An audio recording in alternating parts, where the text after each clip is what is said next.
Hello and welcome to the Actual Tech Media EcoCast. My name is Jess and I am excited to be here with you all today. But before we jump into our content, I have some basic information that I want to cover with you. All right, let's kick off our day here today by taking a quick tour of your audience console. And we're going to start with the questions window. So if you haven't already said hi, there is a whole audience of cool humans out there, so reach out and give a wave to the other members of the Actual Tech Media community. Now, keep in mind that if you do have any technical issues today, a browser refresh is going to fix just about anything. But if those tech gremlins are clinging on today, no problem. Just throw a comment in the question section and our crew will be there to help. We also want this to be an informative webinar for you, so throughout today's EcoCast, we hope you'll get engaged and ask all your burning questions. Not only will we have team members responding to you over a live chat, we will also have a dedicated Q&A session at the end of our presentations. Now, if we don't get to your question during the live webinar today, don't worry, because the awesome experts that we have here with us will be following up after we wrap. All right, next up, there's going to be lots of cool aha moments on the EcoCast today. And if you want to share those with your community, we've made it nice and easy for you. You can use the Twitter button right there in your audience console, and the hashtag for today's EcoCast will be automatically added to your post. All right, our last stop on this guided tour, be sure to check out the handouts tab for some awesome resources and takeaways from our speakers here today. We have an info pack collection, solution briefs, white papers, data sheets, free trials, ebooks, upcoming webinars, and more. So many great resources, so be sure to go explore. Now, if that wasn't enough fun, we also have some exciting prizes that we'll be giving away throughout today's EcoCast. I'm going to tell you a bit more about those later on, but a few quick reminders for you all. First, you do need to be here live in attendance at the EcoCast in order to qualify to win a prize, and we will follow up with all of you after we wrap. Now, all winners must submit an IRS Form W-9 to Actual Tech Media, and all winners must meet the Actual Tech Media prize terms and conditions. Now, if you don't know what those full T's and C's are, that's fine. We've got the full thing for you. Just head on over to that handouts tab, click in, scroll down to the bottom, and you'll find them waiting for you there. Now, the absolute most important thing to remember is that we love getting all your insightful questions during these live webinars. In fact, we love it so much that we actually have a special additional prize for all you inquisitive folks out there. So in today's EcoCast, we will be giving away a prize for the best question asked in each of our live sessions. Now, the expert speakers and teams will review all questions asked after we wrap the webinar, which means that even if your question does not get read out in a live session, there is still a chance to win. If you are a lucky winner here today and you would like to donate the value of your prize, we have several wonderful organizations that we partner with. So let us know when we follow up about your big win, and we'll get that rolling for you. Again, we are so happy to have you all here with us live at the EcoCast today, and we want to keep that good feeling going, so let's connect on social media. Reach out and connect with Actual Tech Media on Twitter and on LinkedIn. We have lots of great content, and we always want to hear from you. Now, if you're looking for more awesome content and resources right after we wrap the EcoCast today, be sure to subscribe to the Actual Tech Media channel on YouTube. Another fun way to win a prize and, hey, grow this awesome community is to refer an industry friend or a coworker to the Actual Tech Media webinar series. Now, you'll find a link to do that right in your handouts tab, and you will also be automatically redirected at the end of the webinar. And both you and your coworker or friend could win a prize, and we hold those drawings every month. So be sure to refer a friend because, it could quite literally be a win-win situation. Next, we have a cool opportunity for all the decision makers out there to get connected with new and emerging tech and innovative vendors. Here's how it works. All you need to do is click on the link in your handouts tab, fill out a quick application, and the Actual Tech crew will then match you with some vendors that we think you should probably be chatting with based on your needs. There will also be fun opportunities that you get to choose to join in, like surveys, test runs, new solutions, extended demos, and so on. You'll get some chances to win extra prizes, you'll chat with great people, and you'll learn about the hottest new trends in tech. So be sure to apply, or hey, send that link to a decision maker on your team. Now, I want to take a quick minute here to remind you all about one of my favorite resources, and that is ransomware.org. You can find out everything you need to know about ransomware, how to prepare, prevent, and recover. This site is jam-packed with information, helpful tips, checklists, strategic approaches, case studies, everything you need in one place. So wherever you are in your ransomware preparedness journey, there is something for you at ransomware.org. Go check it out and start exploring. All right, I have one more exciting resource I have to tell you about today, and that is the Gorilla Guide Book Club. It's going to give you access to free enterprise IT books authored by top industry experts, so you can stay up to date on trending enterprise technology. And yes, these books will work on your Kindle, your mobile device, and as I said, they are completely free. You can download these awesome resources at gorilla.guide, and there's a link for you in that Handouts tab as well. All right, well, we have covered a lot of important things already, and I don't know about you all, but I am excited to dive in. So let's get going.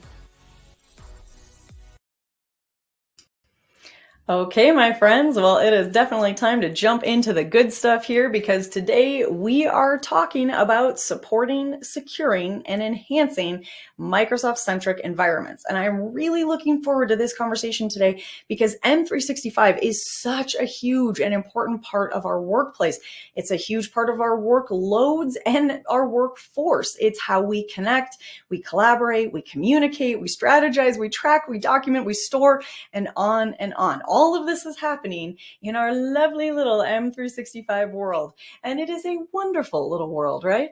But there is always room to add a bit more to enhance that security, support, and power up that infrastructure to get the most out of your Microsoft solutions. And that is what we're going to explore today with the help of some top experts here with us from industry leaders like Rubrik and Pure Storage. So I'm going to jet through a few things to help you get the most out of your time here with us today. I'll start with reintroducing myself. Again, my name is Jess Steinbach. I'm a moderator here at Actual Tech Media, and my friends and fellow moderators, we have Scott Becker, Keith Ward, and Mackenzie Puddesy, are here with us on live chat, and they will be helping answer questions over chat. We're going to talk about that questions tab as we go throughout our session today. As you just heard me say, it's right there in your audience console. We want to hear from you throughout the day today, so please do keep those highs, hellos, and good vibes and all your questions coming at us. Hi, Venkat. Hi, Elena. Hey, Jim, Paul, Jonathan, Daniel. Wow, whole crew here with us today. Off to a great start. And just as a special treat to all of you wonderful humans here with us today, you could win a one of three $300 Amazon gift cards that we will be giving away to 3 lucky winners who are, you guessed it, here, live, present, and possibly a little bit lucky on the EcoCast today. So if you have any questions about those T's and C's, again, they're linked for you in the Handouts tab. You can head on over to the Handouts tab, click in, scroll down, and you will find the full terms and conditions waiting for you there. All of our winners do need to meet those Actual Tech Media prize terms and conditions, besides being here live and present. That's the most important one, is that you're with us today. Where else would you want to be though, right? We got all the good stuff here. Speaking of good stuff, I think it's time that we bring our keynote speaker on out and kick off this EcoCast, because as you can see, we have an out of this world expert presenter. How's that? You like that? This is Brian Posey, 22 times Microsoft MVP and commercial astronaut candidate. Brian, it is so great to see you. As always, glad you're here with us. I am going to hand things right on over to you. Take it away. Hello, greetings and welcome. I'm Brian Posey, and I want to talk a little bit about supporting, securing, and enhancing Microsoft-centric environments. Before I get started, I just want to give you a quick word about me. For anyone who doesn't know me, I am a freelance technology author and speaker.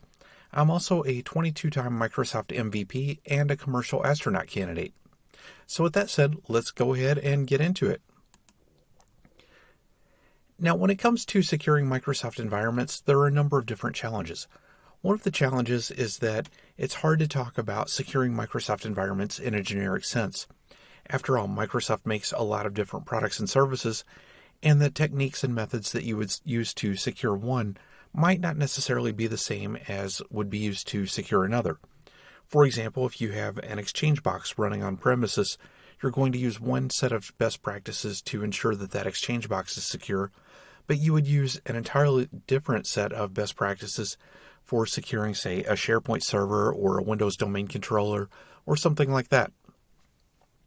So if you're hard-pressed as to where to begin with securing your environment, a good place to go is learn.microsoft.com.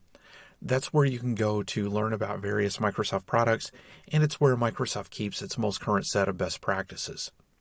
But one of the biggest best practices with regard to securing your environment is to start with the basics and then build on those. So that's where I want to go with this presentation, is to just underline some of the basics that represent a good starting point for securing Windows environments.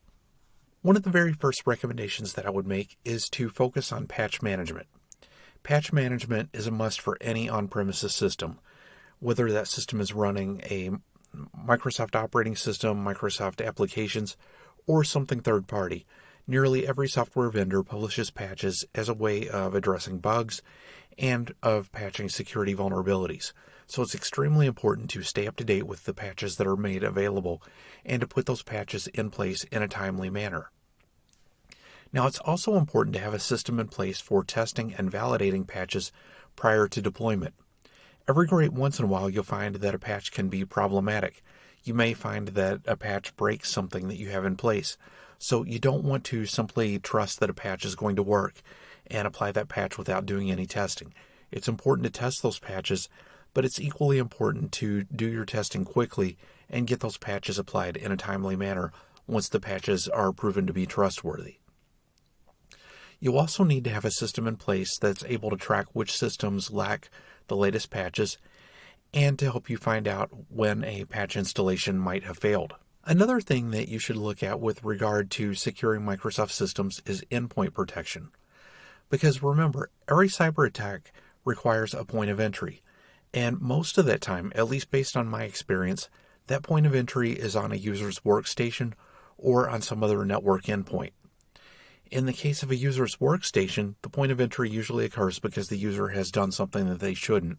Maybe they've clicked on a malicious link or opened an attachment in a phishing message or something like that. In the case of other types of network endpoints, oftentimes IoT devices lack basic security, and sometimes attackers are able to compromise those devices and use that as a point of entry into a network. So endpoint protection is important. So what types of things should you be doing? Well, I could easily do an entire session on endpoint protection, but at a basic level, make sure that you're using anti-malware software and that anti-malware software is fully up to date. Also, make sure that you're doing some sort of mail filtering so that you can try to keep phishing messages out of users' mailboxes. Now, even the best mail filtering software is probably going to allow the occasional phishing message to slip through, but any phishing message that you can keep out of a user's mailbox is one less opportunity for the system to become compromised. Also, block access to consumer mail services from managed endpoints. For example, you don't want your users to be able to go on a domain-joined device in your organization and open up their Gmail account or go to Outlook.com and open up a personal email account. And the reason for this is simple. As I just explained, it's important to use mail filtering software to keep phishing messages out of users' mailboxes. If a user opens up a consumer mail system, well, you're not filtering the inbound messages for that mail system. There are any number of different things that could come as a result of that. So, because you don't have a lot of control over that consumer mail service, it's best to just prevent users from opening up consumer mail on managed endpoints. Also, use endpoint detection and response, or EDR software, to monitor your endpoints for signs of attack. Another thing that you should be doing to secure your Windows environments is to use least privilege access. At its most basic, this means ensuring that users have the bare minimum set of permissions required in order for them to do their jobs. Now, it's important that users do have adequate permissions to be able to do their jobs effectively, but you don't want to give users permissions that go beyond what they actually need in order to successfully complete their assigned duties. Likewise, you want to make sure that administrators are working from standard user accounts unless they're performing privileged operations. If an administrator is performing a privileged operation, then they should do that from a designated account that is only used for privileged operations. Likewise, privileged operations should be performed from hardened workstations that are specifically intended for such activities, and these hardened workstations shouldn't be used for anything other than privileged operations. So, in other words, you're isolating all privileged administrative activities to designated accounts and designated workstations. You never ever want an administrator logging on with a privileged account to the same machine where somebody might browse the internet or perform some sort of mundane task. Also, make sure that you have a process in place for regularly reviewing group memberships to ensure that users haven't accidentally accumulated unnecessary privileges. Another thing that you can do to better secure your Windows environments is to put the proper authentication controls into place. At a bare minimum, make sure that users are using passwords that are long and complex. And don't forget that there's no longer a requirement to change passwords unless you believe that there's a chance that the password has been compromised. Another thing that you can do is to consider using Windows Hello as an alternative to passwords. Windows Hello is a mechanism that's built into desktop versions of Windows, and it allows a user to sign on using a password alternative. For example, a user might sign on using a PIN or facial recognition or something like that as opposed to using a traditional password. Also, consider using multi-factor authentication as a tool for protecting user accounts. Now, multi-factor authentication isn't the be-all, end-all in security that a lot of organizations would lead you to believe, but it can help to protect your user accounts. Now, admittedly, in some cases, multi-factor authentication isn't suitable for organization-wide use, but if that's the case, at a bare minimum, consider using it for privileged accounts. Another thing that I would recommend doing is taking a look at how your organization uses group policies. In a pure Microsoft environment, group policies should be used to harden any domain joined system. In a mixed environment, however, and I'm talking about an environment where users work from a variety of different endpoint devices, my recommendation would be to use group policies to harden domain controllers and any member servers. But when it comes to endpoint devices, my recommendation would be to use Intune because it works cross-platform. So that way it doesn't matter if a user is working from a Windows PC or a Mac or a tablet or something like that, you can still apply consistent security controls across those devices, whereas group policies are intended specifically for Windows. Another recommendation is to take the time to do end-user security training, because the vast majority of security breaches seem to stem from end users who have engaged in risky behavior, such as clicking on something that they shouldn't or opening up an attachment within a malicious email message. So training is essential. And there are any number of different tools available to help you train your users. A good starting point might be to use Microsoft's phishing attack simulation tool. It's included with some editions of Microsoft 365. The E3 version has a light version of the tool, and you can get the full version in an E5 subscription. But regardless of what tools you use, try to build a culture of security awareness for your users. And then finally, perform regular scheduled security reviews across your organization. And in addition to these security audits, perform vulnerability scans and penetration tests to find areas where your organization may be a bit lacking with regard to security. So with that said, I'm just about out of time, but I'm Brian Posey. Thank you for watching, and I hope you enjoy the rest of the event. Well, thank you very much, Brian. We absolutely will. And thank you for all the wonderful information as always. Lots of great things to think about. I really do enjoy when we get to talk a little bit about the human side of things. End user training, I think, is really important. And that culture of security awareness is really important. The other thing that I want to sort of highlight from the end of Brian's chat there is the iterations, the ongoing, the not set it and forget it of all of these. And I think we all know this by now, right? I think we know that security in any sort of planning is not something that we get to do once and then never think about again. We're constantly updating, we're evolving. And that is part of what makes these conversations like we're about to have today so important, because whether you're thinking that you maybe need to go back, maybe you're sort of feeling that sense of back on your heels, that you need to catch up to where you should be in your security reviews and awareness, or quite possibly you're feeling fantastic. You've got an absolutely wonderful and constantly evolving security plan, but you are looking to enhance and evolve, recognizing that there is always room to get a little bit better and a little bit more peace of mind, or a little bit more growth and scalability opportunities. So lots coming our way, lots to get into. And what we're wondering here, you can see on the screen, is a poll question about the time frame that you have in mind when you're thinking about needing to make changes to your M365 environment. Again, whether it's going back and fixing something or just wanting to optimize and get the most. Are you thinking a little bit shorter term? Are you thinking a little bit longer term? Are we talking a couple of months, or are we talking a year or beyond? And what I'm seeing from most of you right now is a little bit more in the not sure category. And I got to tell you, that is a great place to be, because what I hear from that is you are open. You are not totally sure what you need. You're not totally sure when you need it, but you are open to the conversation. And that is a great place to start. So we are going to keep things moving. Last chance to click on that poll there and then we're going to jump into our session. And as you can all see here, we are definitely starting our EcoCast out with a bang because we have a dynamic duo here with us from Rubrik.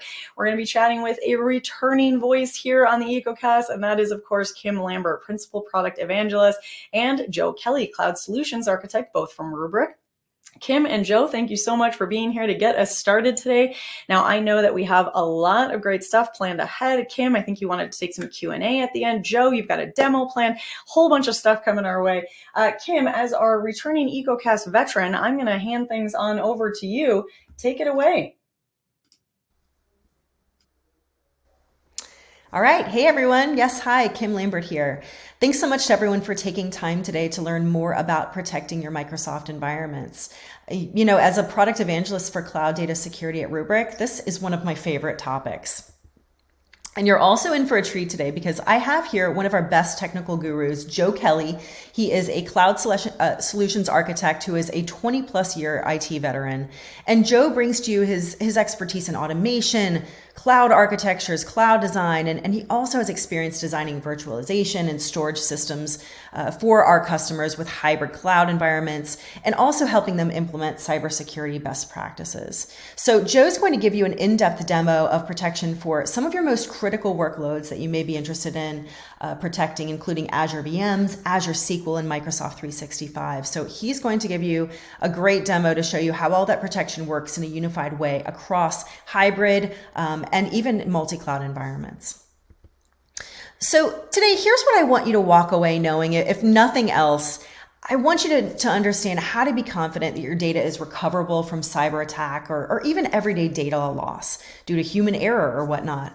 You know, why third-party protection for Exchange, OneDrive, SharePoint, Teams data within Microsoft 365 is absolutely critical. And then also what an automated holistic approach to data protection does to combat your cyber risk and, you know, really make sure that you are resilient. So how do we at Rubrik do these things? How do we look at this? Well, at Rubrik, we provide a zero trust data security platform called Rubrik Security Cloud, which we've built from the ground up. And Rubrik Security Cloud helps customers around the world recover from cyber attacks and the actions of malicious insiders, as well as operational disruptions, all in the name of business continuity.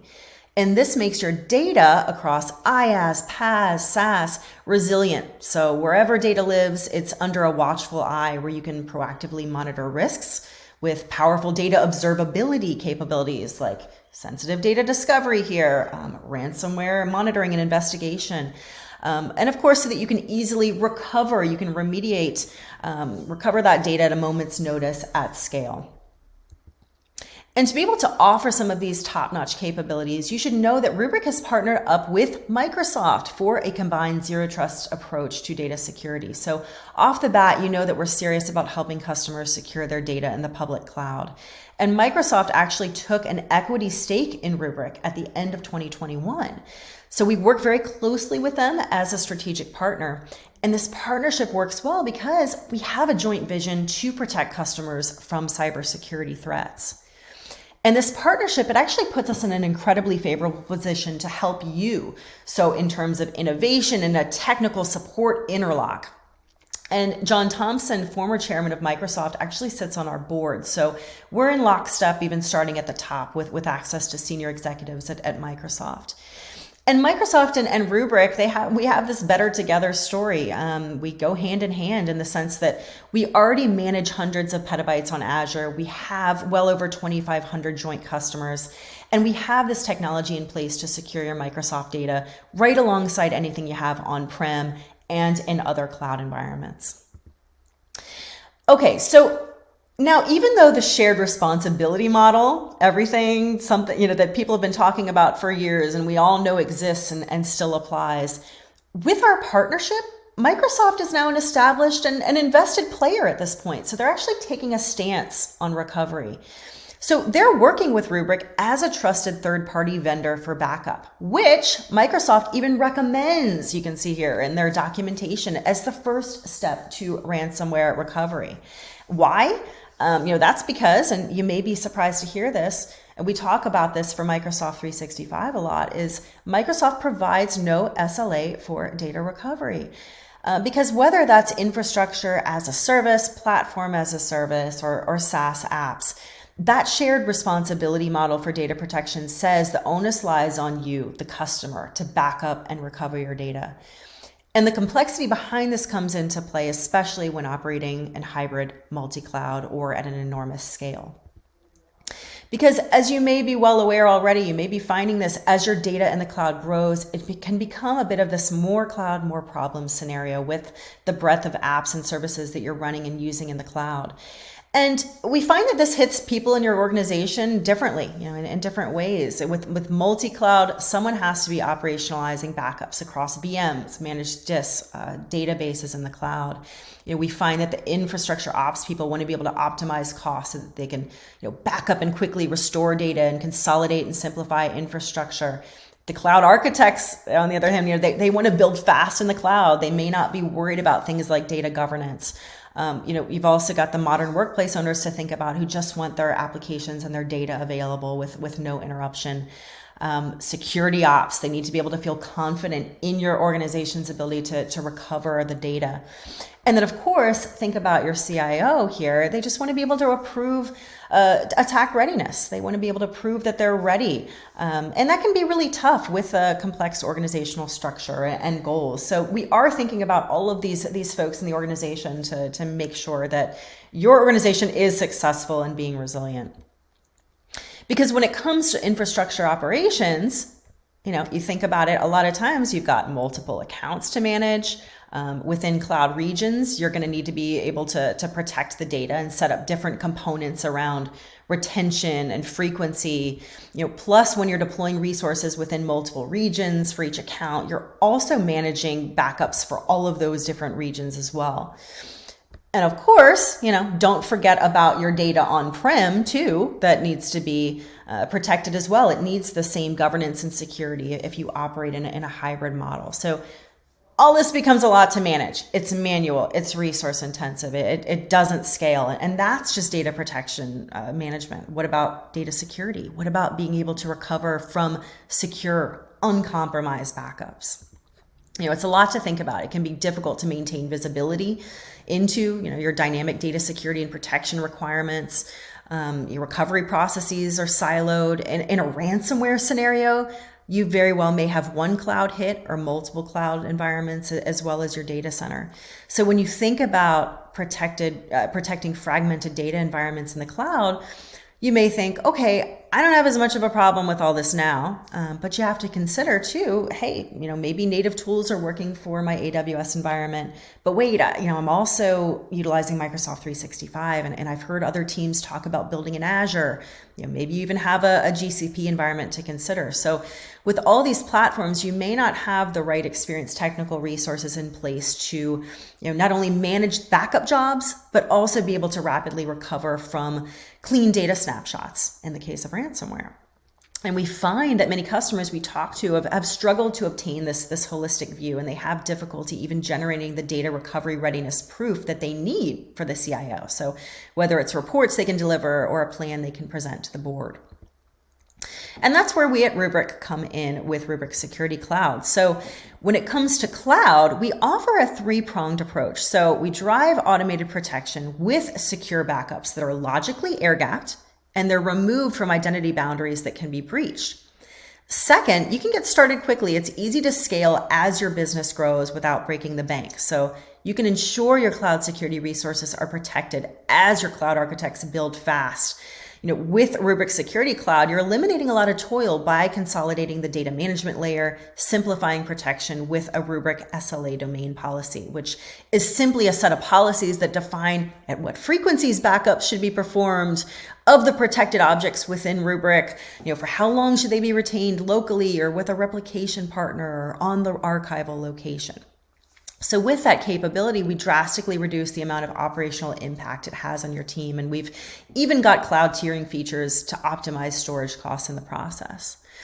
You're managing everything through a single UI. All of this data is across all of your clouds, on-prem, rather than managing silos of management points and deploying different resources in the cloud. We're consolidating it all. So this gives you a defined baseline backup across all resources, cloud and data center, for fast recovery when you need it. And when deploying cloud protection, even if you're coupling that with on-prem appliances or software delivered globally, that central management plane for data resilience, observability, and remediation can help you de-risk cloud. You can even assess potential PII, HIPAA data, other classified data exfiltration risk with things like sensitive data discovery for data and workloads like Microsoft 365. And you can fast track reporting across IaaS and PaaS. So these services we offer actually do three main functions. First, Rubrik has the ability to archive to secure storage with the option of a Rubrik managed service built on Microsoft Azure that is called Rubrik Cloud Vault. And that provides an isolated offsite data archival. You can also use storage tiering for AWS and Azure for lower cost long-term cloud storage. And by design, our storage tiering capability is actually what provides immutable backups for your Azure VMs and managed disks because it utilizes native Azure blob immutability. Now, we also have the ability to launch existing applications in the cloud, so that accelerates the move away from your on-prem infrastructure by instantiating your VMs and applications.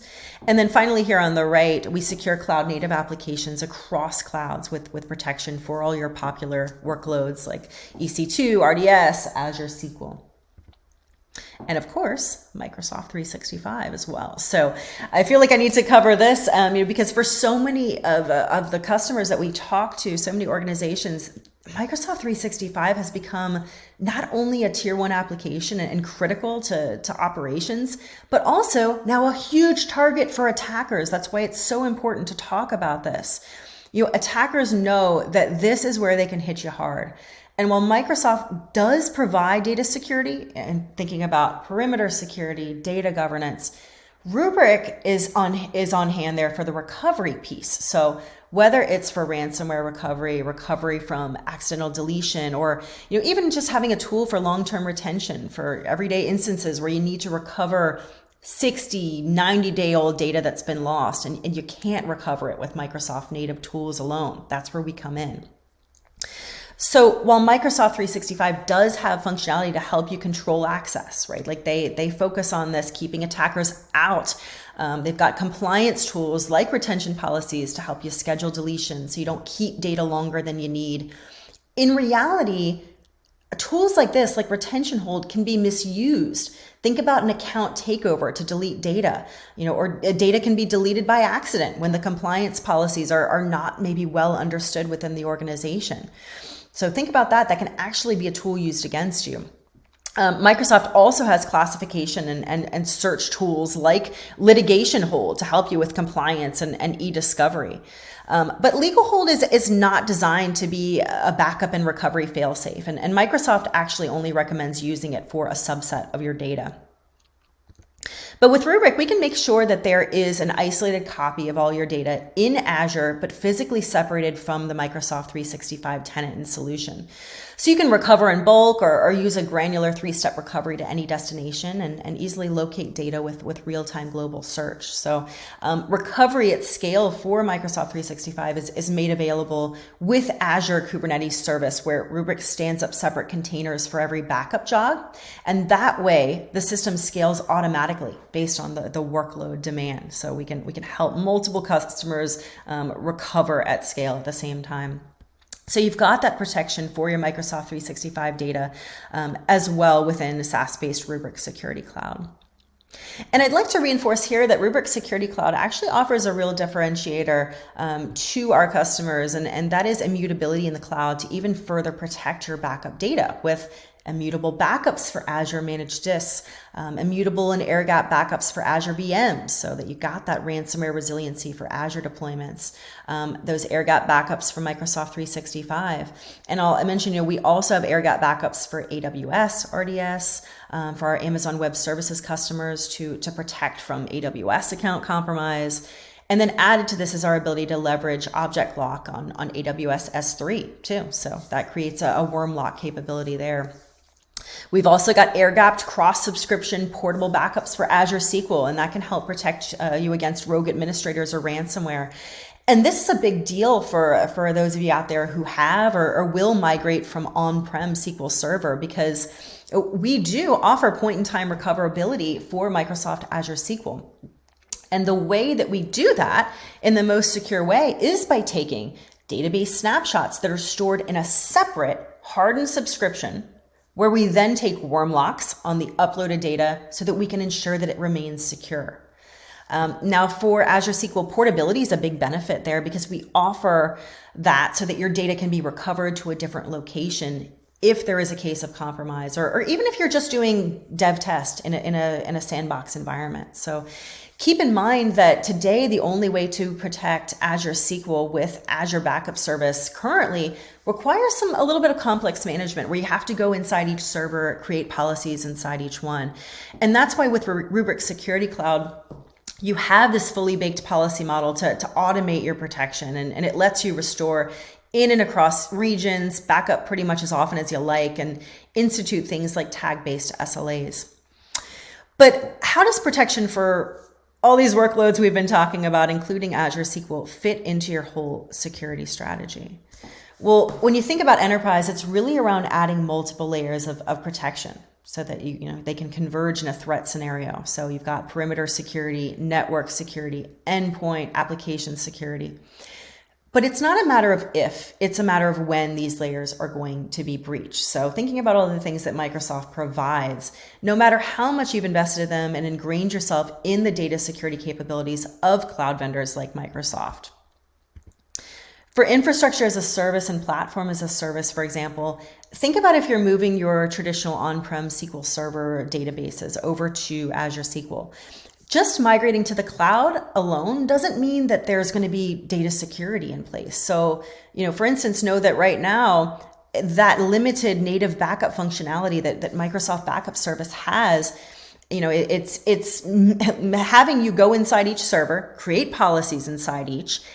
And why does that matter? Well, you need to know that, hey, if a new database comes up, you have to manually go in and set up policies. What if someone creates a new database without you knowing?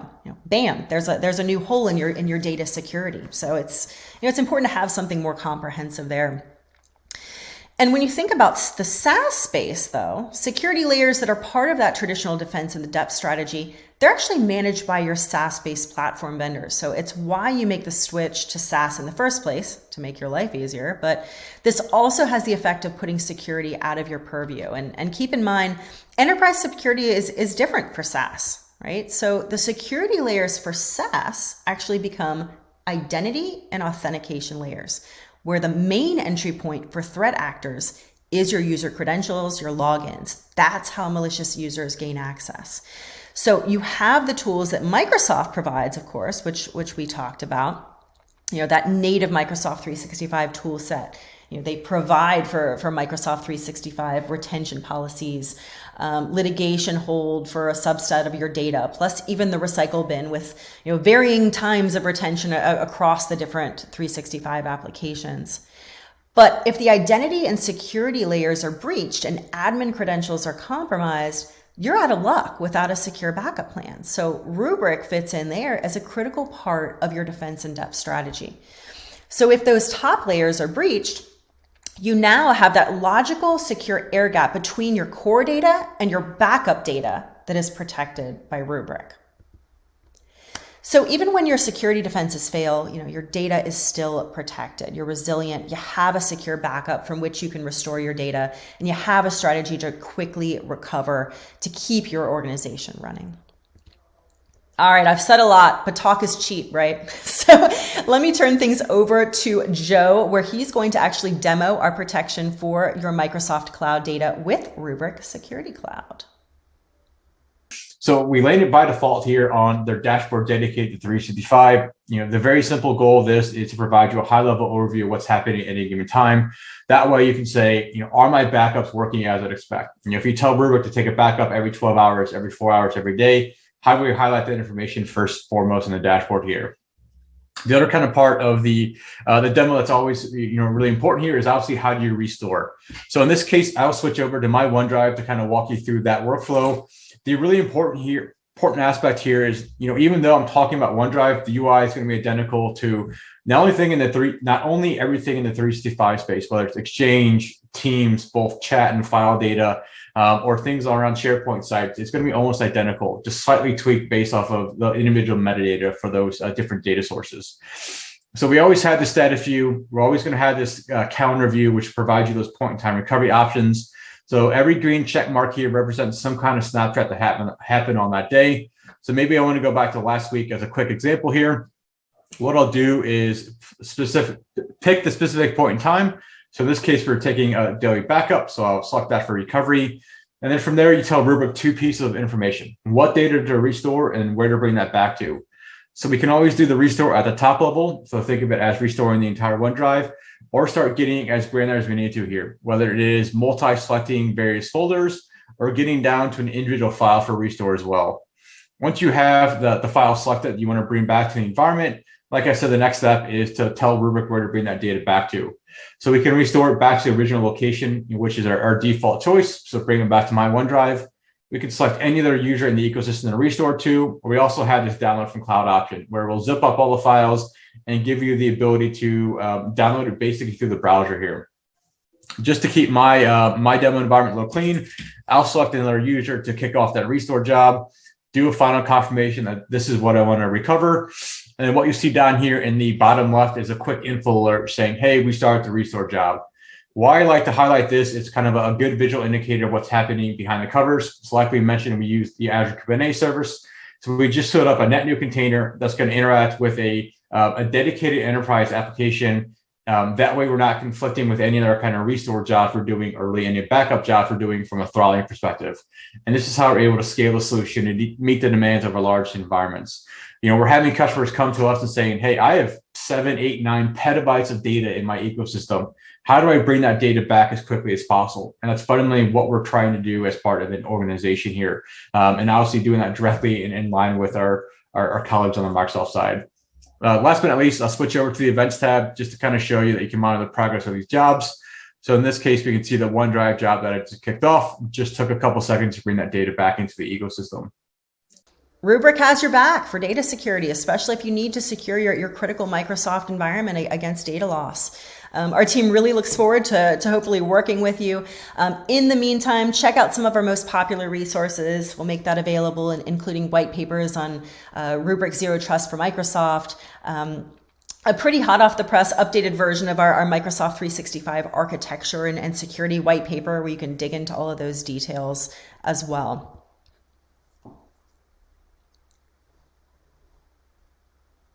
All right, so let's do Q&A. First question, do you know how many businesses protect their 365 data versus those that use Microsoft out-of-the-box protection? Yeah, we see that to be about 74%. I know that because we put that on slides a lot, according to third-party research from ESG. So in actuality, our team sees closer to about 85% in a lot of our conversations with customers, though. So people really are thinking about this and protecting that Microsoft 365 data with third-party protection. Next question. Why did Microsoft partner with Rubrik versus other vendors? Yeah, a great question. So, our counterparts at Microsoft, I've heard this from them, they say that there are several key differentiators with Rubrik that drove their decision to partner with us. So first, that very large overlap of joint customers. We're looking at almost about 3,000 today, getting about there, growing rapidly. Simple customer experience. They found it to be the most API first, cloud first platform, and that allows a lot of automation and easy leveraging of the cloud. They also said our great focus on security. We are a data security company. We've got some market first capabilities with sensitive data discovery, ransomware monitoring and investigation. And finally, our modern SaaS architecture. So Rubrik Security Cloud frees up customers from the burden of deploying backup infrastructure for workloads. So all of that led Microsoft to partner with Rubrik. All right, question. Can't Microsoft restore data within 14 days? Yeah, no, absolutely. I mean, think about Microsoft 365. So that's correct. I'll echo the words of one of our technical counterparts over at Microsoft, and we present frequently with them in saying that yes, Microsoft has a native recycle bin. They've got policies to restore your data, but most sophisticated ransomware attacks are discovered well beyond that time frame. And in that time frame, assets can get affected, deleted progressively, which can make the restore process much, much harder to manage. So because of that, you really do need third-party protection like Rubrik Security Cloud. All right, question. With the air gap for Microsoft, is there pen testing to make sure it's secure? Sure. So with the logical air gap, the air gapping is provided by data hosted in a Rubrik managed environment that's built on top of Microsoft's secure and durable Azure blob storage platform. So, full architecture and performance reviews per the well-architected framework from Microsoft do ensure that they're continuing enhancements and confirmation of the security and compliance of the Rubrik solutions built on Microsoft. That is something that I know they do. From the Rubrik side, we do leverage a third party to pen test the environment on a regular basis, along with a multitude of other security controls, which our team can definitely discuss with you directly so that we can get all of your questions answered there. All right, question. For the air gap between my own Azure tenant and the Rubrik Azure tenant, if a bad actor breached my own tenant, would they be able to elevate themselves to be able to delete my data stored in Rubrik? Okay, all right, so this is another air gap question. And you're asking if, all right, in this situation, yeah, all right. The answer is no. First of all, if a bad actor breached your own Azure tenant, would they be able to delete data stored within Rubrik's tenant? Okay, so there's no way to access the backup data with your Azure credentials. So the Azure identity is separated from the identity you'll use to log into the managed Rubrik Azure tenant. So this means if a bad actor breaches your Azure tenant, your Rubrik account and therefore your backups are still secure. And think about that. This is actually really better than provisioning an Azure storage account or any storage infrastructure connected to your environment. Identity separation is absolutely key, and we provide that.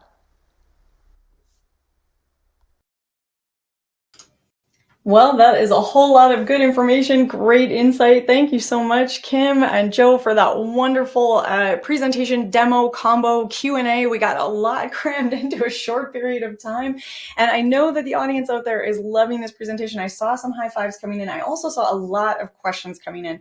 Now, we decided that we wanted to fit in the demo, which means that we weren't going to have as much time for Q&A. So what we're going to do for Rubrik is all of the questions that you asked are going to get sent to the Rubrik team. So keep those questions coming in. Make sure you get those questions to us, and we're going to make sure that you get an answer back over live chat today or in follow-up via email. So you will get an answer. Now, another great way to make sure that you get to connect with the Rubrik team is to click on the poll that you see up on your screen right now. Again, this is kind of like your wish list, your shopping list. You're letting Rubrik know what would be helpful for you based on where you're at in your research. Do you need a data sheet? Do you need a technical white paper, more along the lines of a case study? Whatever it is that you're looking for, click on the screen right now and let Rubrik know what is going to be helpful for you in follow-up as you're looking back and thinking about everything that we just heard from Kim and from Joe, and obviously some great information there.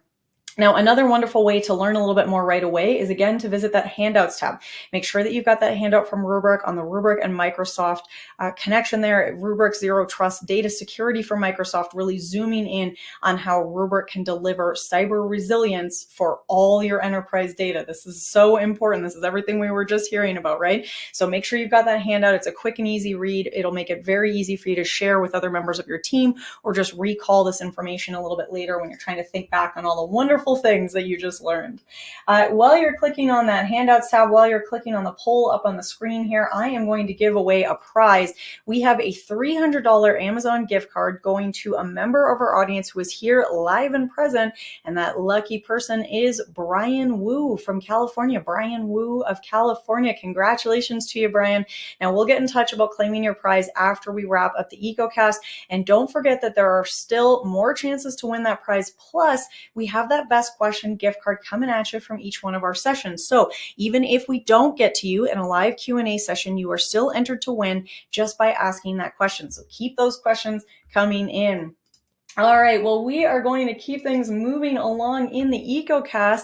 And as you can see, we are definitely keeping the good times rolling here because we've got the Pure Storage crew.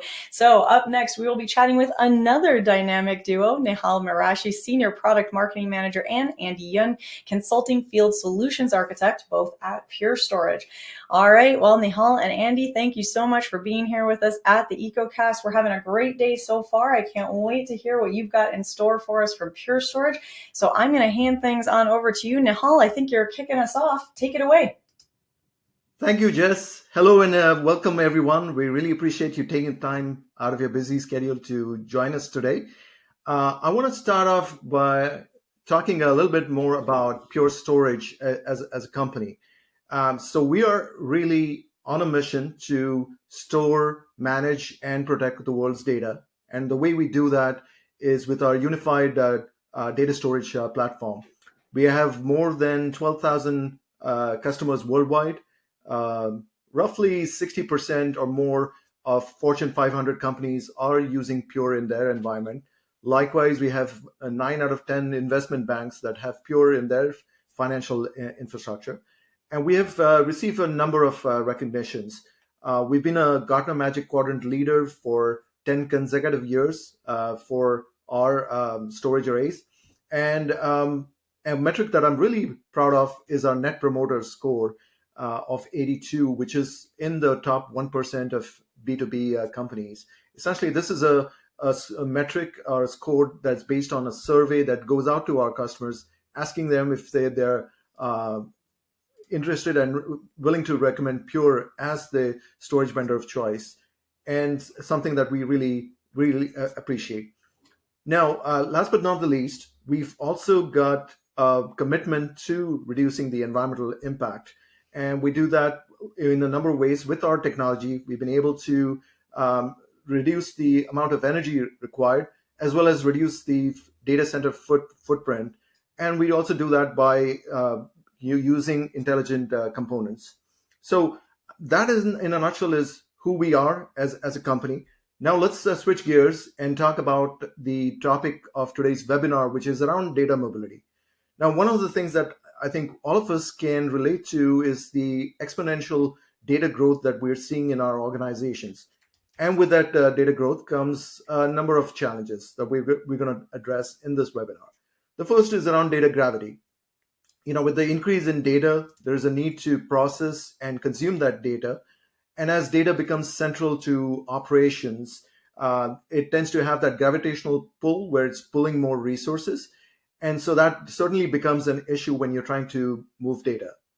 The second challenge that we have is around performance. As there's more data, there's more queries that happen. There's certainly more manipulation of the data. And obviously, all of this can potentially run into performance bottlenecks. And this is also true in the sense that we have to move some of the data to different stakeholders that need a copy, whether it's from production to dev test or any other type of use case. Now, with that also comes the issue of data protection. We see a headline every other day in the news about some ransomware attack or some cybersecurity incident. So essentially, what this really means is, as with the data volumes and the data growth, we need to ensure that the backup, replication, and data protection strategies that we have are scalable and can meet up with the data growth. And of course, ensure that there's data integrity and data security. And last but not the least is the issue of hybrid cloud deployments. I think most organizations are having some form of hybrid cloud deployment, and there is that need when it comes to data mobility to have that consistent experience, right? When you're moving or presenting the data to other locations. So that, in a nutshell, are some of the challenges that you face with the data growth. Now, let me bring in Andy. And Andy, I know you've been talking to a lot of customers. Can you share how Pure is addressing some of these challenges? Absolutely. Thanks, Nihal. So the one thing I really kind of want to share with you and, really kind of impart to everyone in the audience is this, is that Pure Storage is more than just storage. Most of us think of storage and SANs as just a bunch of hardware where we land our data, and that's it. But really, Pure Storage will help you attack that data volume and growth challenges with our additional software layer on top. We call it the Purity operating environment. And it's that operating environment and the software enabled capabilities that we bring to the table that really help you attack some of these different challenges. To kind of give you a sense of what some of the capabilities are that Purity brings to the table, it's global data reduction capabilities. We globally compress and dedupe your data that lands on the array. We thin provision all of your different volumes, so you have less of that headache of having to manage disk growth over time and then having to expand disks and that sort of thing. We also have some mechanisms in there to help you remediate in case of ransomware attack and to help thwart that and to quickly recover in case you are hit by ransomware. Some of the other capabilities, of course, have to do with high availability and disaster recovery. Of course, we got to move all of that data around. We need to make it highly available, either in a single data center. So we have some synchronous streaming solutions in the form of active cluster. We also have asynchronous solutions, but be they streaming or snapshot based in the form of active DR. So this is really good for those remote locations where you have multiple data centers, for example, and you need to be having that data replicated from one site to another for those DR purposes. So Purity can definitely help you with that.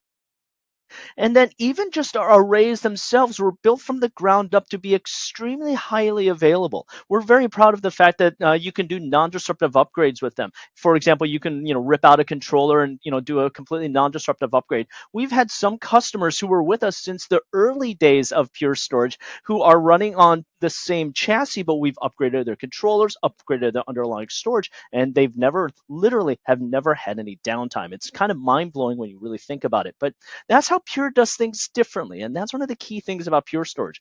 We do things differently. Always on encryption, of course. We got to keep that data locked down. All data that lands on the array is encrypted at rest. But it's this final one that I want to kind of double click into a little bit more, and we'll explore that a little bit more, and that is snapshots. Now, when some people hear the word snapshots, myself included before I joined Pure Storage, I kind of had a negative sort of reaction to it because snapshot implementation in legacy systems was not always the most reliable. But the thing about Pure Storage is that we've done things differently underneath the covers, and a key form of that is purity and how we have architected things. So one of the cool things with the way we do snapshots differently is that you don't have any performance degradation. One experience that I've had in the past is that if you have a given volume and you take a bunch of different snapshots of it, because deltas are being maintained behind the scenes, your performance is going to start to tank. That doesn't happen with us. So it's really cool the way that you can utilize our snapshots on the storage array to have complete copies of your underlying data without burning down additional capacity as well. So that's the other superpower of these snapshots, is that it's really capturing the state of the data. But because of the way we deduplicate behind the scenes, I don't care if that's 100 gigs or a couple of petabytes worth of data. These snapshots are data savings behind the scenes, so that when I start working with these different snapshots to clone or present them elsewhere, I'm not burning down additional capacity on the array itself. It's one of those things where you need to kind of shift your mindset about how you think about storage capacity, because we're always used to thinking about it in a one-to-one, but because of our software layer, because of the way Purity operates, it helps you attack that data growth problem because of the way that we're able to deduplicate that data. And when you need to make copies of that data, I encourage you to start thinking about how you can use snapshots instead of the old-fashioned copying or backup and restore or whatever the case may be. So these are some of the cool things that we can bring to you through the Purity operating environment, with our different, on-prem arrays. So, Andy, this is great for on-prem, right? But now let's also talk in the context of cloud deployments, right? And Azure. How does Pure address some of the challenges when it comes to Azure? Right. So you might think that, up in the cloud, hey, the cloud provider, whether it be Azure or AWS, they're going to provide everything. I have to use all of their hardware, all of their disks and stuff like that. How can I take advantage of the Purity operating environment up in the cloud? And that's where something called Cloud Block Store comes into play. So Cloud Block Store is actually a logical implementation of one of our products, something called FlashArray, that exists up in the cloud. But fundamentally, what it is, being a logical implementation, it also has the Purity operating environment available to you, up in the cloud as well. So if, for example, you have servers that are on-prem and then servers that are up in the cloud in a hybrid scenario, all of them can leverage the data movement capabilities, the replication capabilities, the data deduplication capabilities, both on-prem and in the cloud. That is the beauty of Cloud Block Store, because Purity, that operating environment, is identical. That is the simplicity behind it, the seamless experience. It's not just a different interface up here and a different interface down there. It's all the same operating environment, and that's the beauty of this. Makes sense. So what are some of the challenges that we kind of deal with when we're having to do all of this kind of stuff in the cloud? And I want to kind of help you think about some of these different use cases, because some of us are at different places in our cloud journey. Some people are being forced to lift and shift. Some people have lifted and shifted and found, it costs a heck of a lot more than I expected, and are having to actually get back out of the cloud or get some of their workload back out of the cloud, right? So Cloud Block Store and on-prem arrays, because of the Purity operating environment, can give you that seamless experience and for your data all across the board is really what we're trying to drive home here. You have that flexibility no matter where you are, whether you're up in Azure or AWS, whether you're on-prem, or whether you're a mix of both, which is what most customers are that I encounter these days.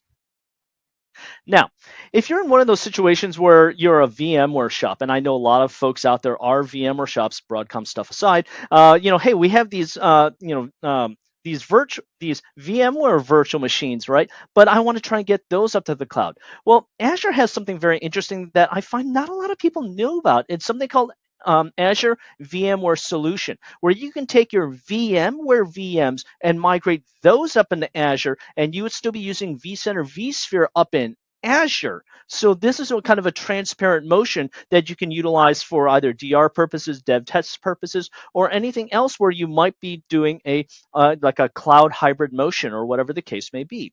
But you don't have the overhead of having to take your existing VMware VMs and convert them to Azure VMs, or that particular headache. If your skill set in your organization, your staff is all hardcore VMware, you don't have to worry about having to skill up in Azure as much. You can just take those existing VMware VMs and have that same experience up in the cloud. And that can then be combined with Pure Cloud Block Store to also have that same on-prem experience from the storage perspective, in addition to your virtualization perspective. So both of those can be available to you in Azure. So this is that other bit of food for thought for something that I find is kind of new to a lot of people.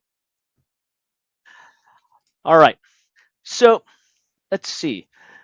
So we kind of talked about why Pure Storage for data mobility. Well, hopefully, after these last couple of minutes, you have a better appreciation that it's not all about just us giving you a piece of hardware. It's all about that Purity operating environment, giving you that seamless experience and all of the same software capabilities. That's what makes Pure Storage not just a data appliance, not just a hardware appliance, but a true data platform for you, whether you be on-prem, in the cloud, or both.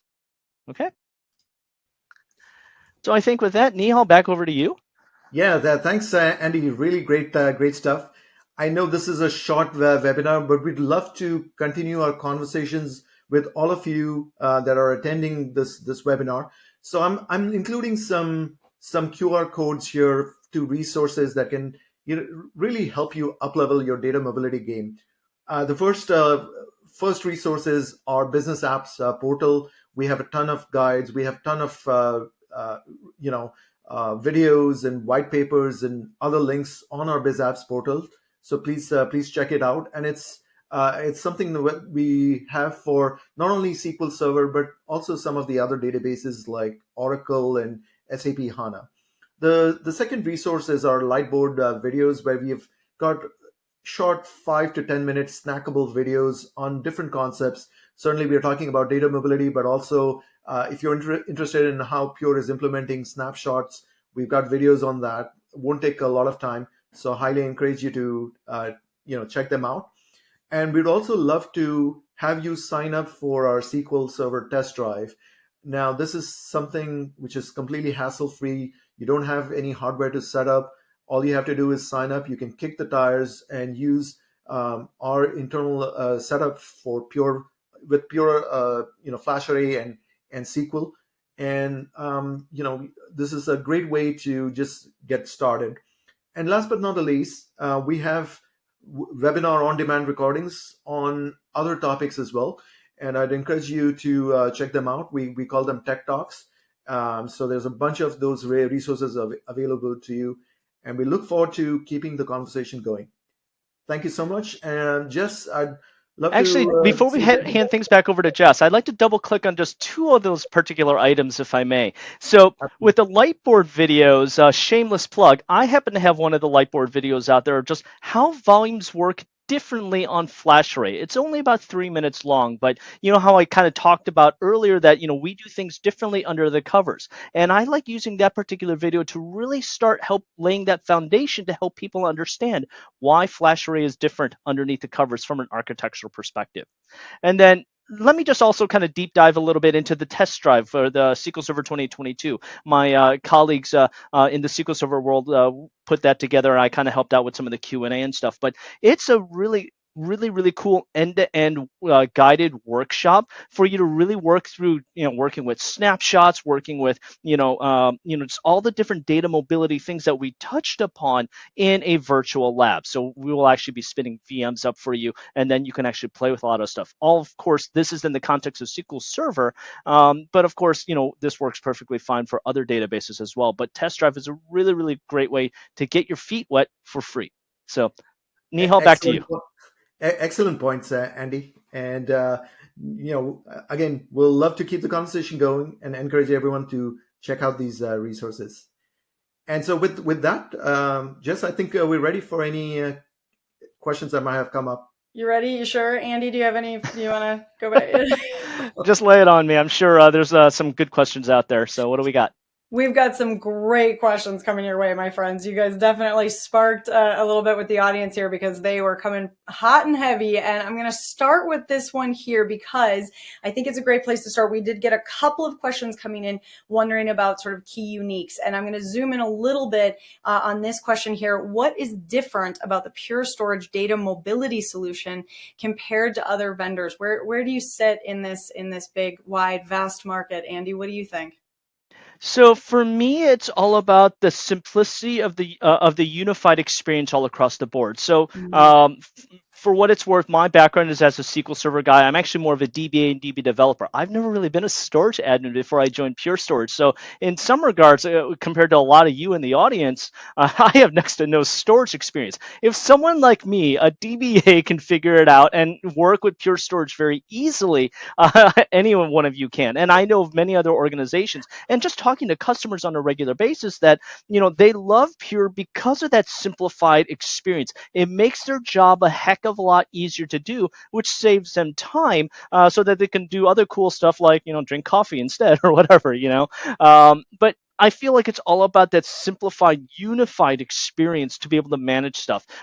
because we've simplified a lot of different things in our architecture and other things of that nature, there's a lot of the headaches that we are used to in legacy SANs that you just don't have to deal with anymore. And those are all things that will help you as you kind of deal with the ever-growing volume of data that you ever have to manage, on your data storage.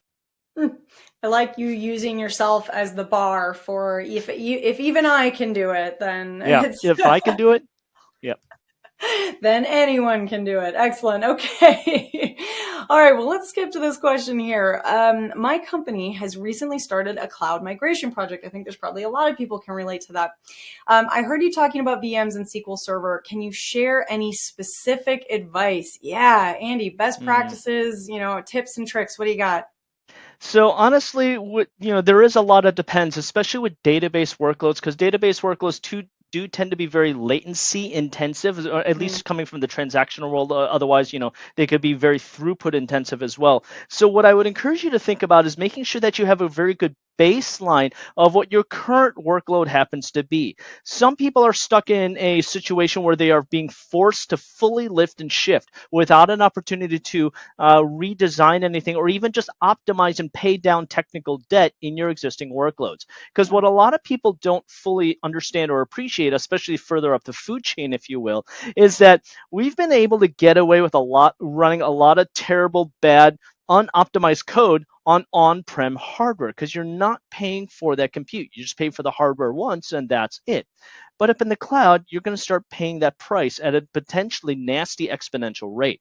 I've unfortunately have run into many customers that had to go through a forced lift and shift migration a number of years ago because executives told them that they'll save money in the cloud. And then after 2 years, they have a really, really bad cloud bill and find that, we should have done this completely differently, or the cloud is really not saving me money. So we have a lot of customers that are taking their production workloads and pulling them back out, but they'll do things like leaving test, dev, reporting, analytics up in the cloud. But the hybrid, they're taking the hybrid approach. So depending on what those needs may be. But if you want to stay ahead of that, if you don't want that buyer's remorse, I strongly encourage you to do that homework up front. Okay, I like it. A little bit of research, a little bit of what's the measure once, cut twice, measure twice, cut once. That way. Measure more twice, like 6 times before you cut. Measure especially 15 with a cloud times, migration. Cut once. Yeah, research up front. All right. Well, guys, I have to say, I wish we could keep going with this conversation. I think we're unfortunately very close to time, so we are going to have to wrap it up. I want to finish though by asking you both to give us sort of a final thought, a key takeaway, the one sparkling nugget of amazingness that we're going to walk away holding on to for the rest of the day. That's your challenge.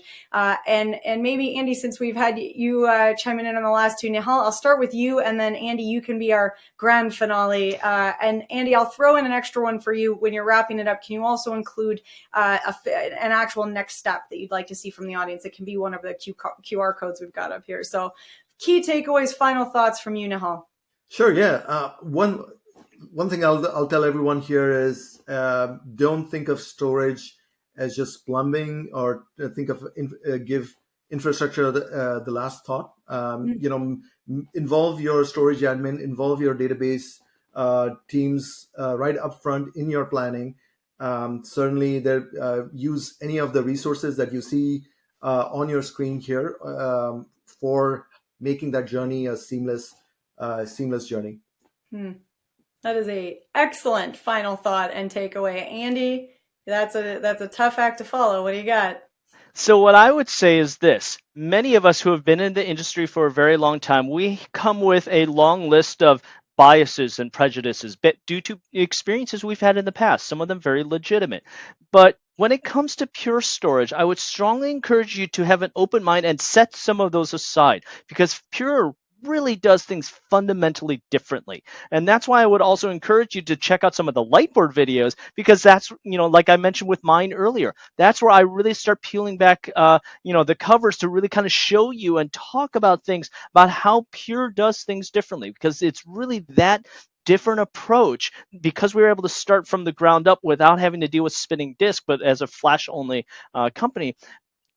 A lot of those different biases or things that we've been burned by in the past no longer applies in the world of Pure Storage. And that's the beauty of this. Okay, now, and I have to say, I love Lightboard presentations. I think they're incredible. So I'm plus oneing that one. We've got these wonderful QR codes available to everybody right now. What do you think is sort of the first step to getting started with Pure Storage out of all these incredible things that they could do? I'm a big fan of the Lightboard videos. Just dive into some of those, depending on what role you happen to be. Because we have quite a few of them. So if you want to dive into some more of the VMware solutions, Lightboards, we got some of those. We got ones just about our architecture. There's an older one out there that's really awesome called Life of an IO. So if you really want to get really, really nerdy, you can actually deep dive into how we actually process IO behind the scenes. That's a really cool, 15-minute deep dive. But like I said, we have a bunch of Lightboard videos out there. I would strongly encourage you to engage with those. I think that's some of the most compelling content that we have. Perfect. Nihal, what would you say is your first step? I have to second that. Okay. The Lightboard videos are the way to go. They don't take too much of your time. It's 3 to 5 minutes, and it's on different topics. So definitely a great place to start. And if you want a really good laugh, just watch some of mine at 2x speed. There you go. Oh, I know what I'm doing after we wrap up today. Excellent. Thank you. Well, guys, like I said, I'm so sorry that we have to leave it there because I could clearly keep this conversation rolling with you both all day. I've learned a ton. We do have a lot of questions that we haven't gotten to, so I'm going to make sure that these get sent on over to your team. So follow-ups coming your way. Thank you both so much for being here with us today. What a blast. Thank you for having us. All right, let's get that poll question up. We're going to get on over to it. All right, so by now you guys all know the drill. You're going to click on the screen and let Pure Storage know what additional information you would like to get. Are you thinking more along the lines of the data sheet or the white paper? Maybe you want a demo, a personal demo. Obviously, we got a lot of great takeaways and next steps from our team there, and Nihal and Andy gave us a lot to think about, a lot to kind of take away. If you're looking for some additional info, there's 2 ways to go right now, right in this moment. 1, clicking on the screen, clicking on that wish list, letting Pure Storage know how they can follow up with you. 2, head to the handouts tab. Make sure that you click on that handouts link. Get on over to the resource center for Pure Storage and Microsoft. It is absolutely full of cool information, opportunities to learn more, dig in deeper, get those demos booked. So click in and start exploring right away. So those are your 2 homework assignments immediately. And hey, like I said, if you have any of those questions that you still have burning a hole in your brain that you just want to get out, get them into the questions tab and we will make sure that the Pure Storage team gets you some answers back. All right, well, I'm seeing, thank you, Paul. I see a nice high five from Paul out there. Great information, great insights from the day today. So glad you enjoyed it, Paul. And for those of you out there counting along at home, you know that as we reach the end of our EcoCast, that means it's time for 2 more prize giveaways. I have 2 $300 Amazon gift cards that I will be giving away to 2 lucky winners who are here live and present with us at the EcoCast. All right, our next winners are Ted Ross from Wisconsin, and Angeline Tan from California. That was Angeline Tan from California. I'm going to read our entire winners list out. That's Brian Wu from California, Ted Ross from Wisconsin, and Angeline Tan from California. Congratulations to all 3 of you. We will have some $300 Amazon gift cards coming at you after we wrap. Now, also, we've got those best question gift cards, $50 Amazon gift cards going to each one of our sessions. So we will be looking at all the questions asked once we wrap up, and we will get in touch with all our winners at the close of the EcoCast here. All right, well, with that, that's going to bring us on home to a close here. I can't believe that we are already at the end of our EcoCast. It has been such a fun day. I've had so much fun chatting with all of you. I love getting to spend my mornings, afternoons, whatever time of day it is for you. For me, it's pretty well in the morning. So this is me starting a day out with all of you. Now, if you're sitting here on the EcoCast and thinking that you've had a great time and maybe you'd like to be a little bit more a part of the conversation, we would absolutely love to make that happen. So please do reach out to us at connect@actualtechmedia.com. That's connect@actualtechmedia.com, and let us know that you'd like to present on a summit, an EcoCast, a MegaCast, a webinar, whatever you have in mind. We want to hear from you, so please do reach out. Well, with that, on behalf of the Actual Tech Media team, I want to once again thank all of our speakers here with us today from Rubrik and from Pure Storage for making this EcoCast possible. But of course, and as always, my biggest and most special thank you goes to all of you out there for attending, for asking some great questions. It has been such a wonderful EcoCast as always, and I think we've all gotten some really cool ideas about how we can protect, enhance, power up, and really get the most out of our Microsoft environment. So I hope that you are all buzzing a little bit. You've got that kind of light inside. You have some interesting ideas, some tips, maybe leaving with a little bit of excitement to jump in and try some of these solutions out at your organization. If you want to keep those good times rolling, why not come back and join us again for another EcoCast? We've got one on Tuesday, April 16th on Achieving Zero Trust, Key Tools and Strategies to Accelerate Your Security Journey. That is at noon Eastern, 9 a.m. Pacific. Tuesday, April 16th, noon Eastern, 9 a.m. Pacific. I love the concept of zero trust. This is going to be such an interesting topic. We're going to dig in from nuts to bolts. So if you are a zero trust expert, you feel totally confident that you understand everything about this incredible holistic approach, great. You will still learn something new because there's all kinds of new solutions and approaches and things that are evolving constantly.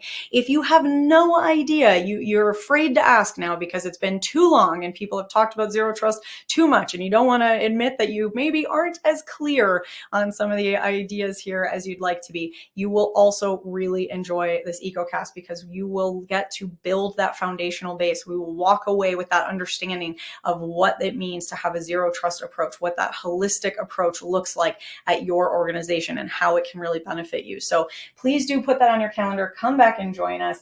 And until then, I hope you have an absolutely beautiful end to your day. Thanks all.